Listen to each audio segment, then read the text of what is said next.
Hey Lee, how you doing? Hi, nice to So see nice. you in person.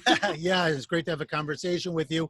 Loving your book, by the way. Thank you. Um, I've got through two of the three profiles in the book so far, and I have a feeling I know what I am already.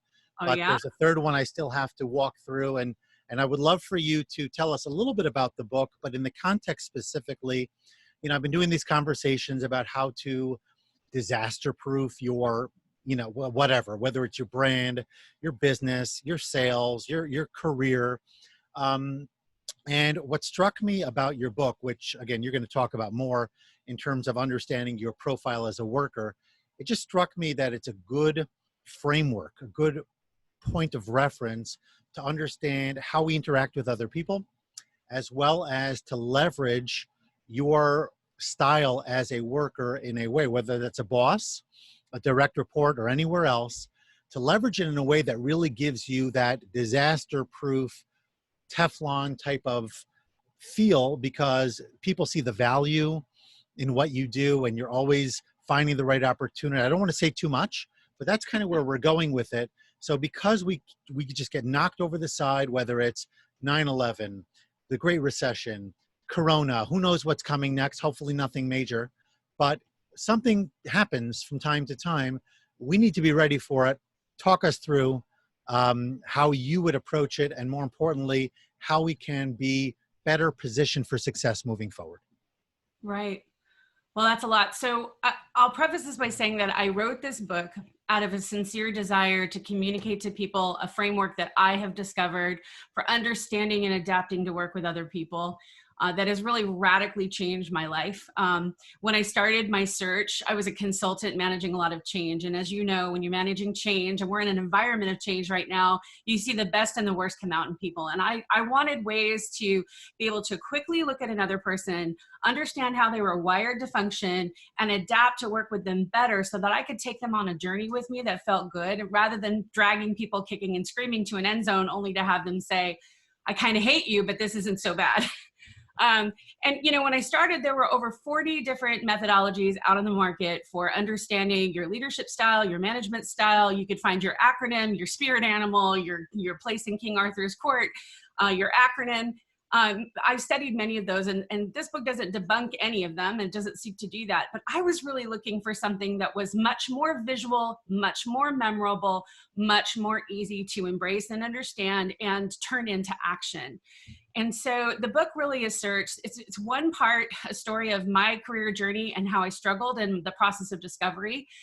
It's one part operational styles theory, which I'll explain in a minute, and it's another part career course correction. So the basics of operational style theory is that everybody has a dominant operational style. And operational styles really deal with how you're wired to function in the workplace. So everybody has one. You don't shift from one style to another. And every style has this really essential role or function in the workplace. And so we're meant to work together in a compatible way, but there are natural tensions between the different styles. There isn't a style that is superior to another one, and that you can find these styles at any rank in any kinds of organization. And the styles are walker, climber, and flyer. And so the whole book has a very visual methodology that helps you understand the pros and the pitfalls of each style. It helps you kind of hone in on what your operational style is. But the fundamental tenet of the book is not just to understand how you are wired to function, which is the trap of a lot of these other methodologies. You get so honed in on what your style or type is that you have no ability to actually look at another person and really understand how they're wired to function. So the whole focus of the book really emphasizes establishing understanding between people, laying down common ground for collaboration and mutual wins that make that collaboration super rewarding.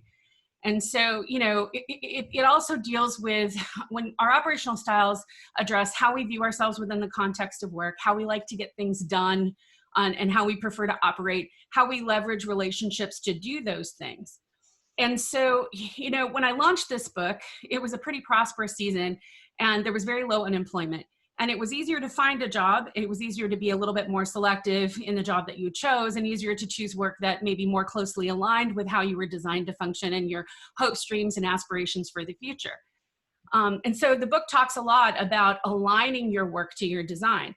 but there is this mistaken notion out there that we're now in this more challenging season with high unemployment, high economic uncertainty, high levels of fear, that this is a luxury I can't afford. And I would say that that's not true. It is true that, unemployment stats in some areas of our country are approaching that of the Great Depression, and that is a scary thing. And it's true that those that have a job and a steady paycheck right now are considered super fortunate. But the reality of our situation is this thing I call the workplace wilderness, this unnatural place that we get thrown into to make a living, and we have to navigate and survive. It hasn't changed. In fact, this current economic crisis makes the workplace wilderness that much more complicated. People that are working remotely, workplace dynamics are changing, and there's a high level of uncertainty pervading their jobs. Some people are working with the reality that they might not have one in a month. So we can look at this with fear and dread, or we can choose to see that there's an opportunity in front of us to retrench and regroup and really consciously consider both how we define success and what that point on the horizon we're navigating to, and how we're designed to function, and the kinds of tasks that are going to be more likely to energize, motivate, and inspire us and keep us engaged in our professions in a way that produces satisfaction and gratification and not fear and dread. So, it's a good time right now to really invest in the skills we need to work better with other people. Developing a Jedi-like sense of how to read people and how to plug in and communicate with them and collaborate with them better is a skill that has no shelf life. It can only lead to success in work. Yeah. And so if you got additional time on your hands, either because of a reduced commute or a pause in employment or income, this is the time to invest to future-proof yourself in the workplace. Right. And that's very important. That's really why I wanted to talk to you, Leigh, because this is a great time, regardless of how busy you are, to try to find even a few minutes. I don't have a lot of time to read, or at least I haven't made a lot of time, but your book is the one I'm focused on now, and I'm working through it, not only because I find it to be very valuable in and of itself, but because, like you said, it's a great time to reimagine who you are and what value proposition you may offer moving forward.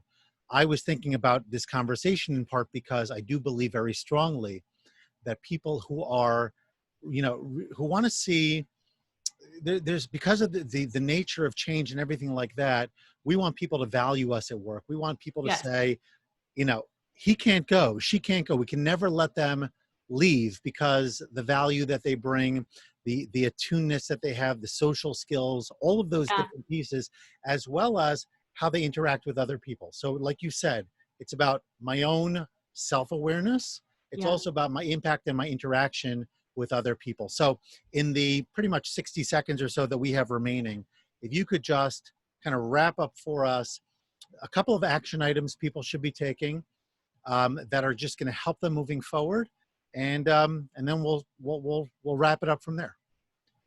Well, this book talks a lot about the challenges of complicated workplace dynamics, relationships with your boss, politics, and interpersonal dynamics in the workplace. And it's really about learning how to better navigate the workplace wilderness and your journey, and to be a steward of your journey. I think a lot of us, get into career autopilot, and that's a very dangerous place to be, because it's not likely the company that you work for is going to place your own interest above their own. And so, approaching your career with the stance that I am the steward and the author of my destiny, where do I not want to navigate on that horizon? How do I consciously define success? And where do I want to be? And then start looking at, your life. Is your work propelling you to that destination point, or is it not? And how could you better align your work to your design, better align yourself to the people that you collaborate with, so that you can produce the outcomes that produce gratification and success?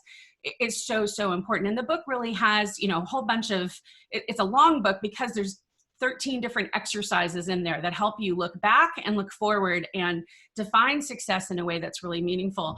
So I think that even starting with the exercises in the book, you can get them online at walkclimberfly.com, is a great place to start in thinking about how you want to consciously adjust your career, even at this time where people say that that's not a luxury you can afford. You can definitely afford it. Get the book. Absolutely.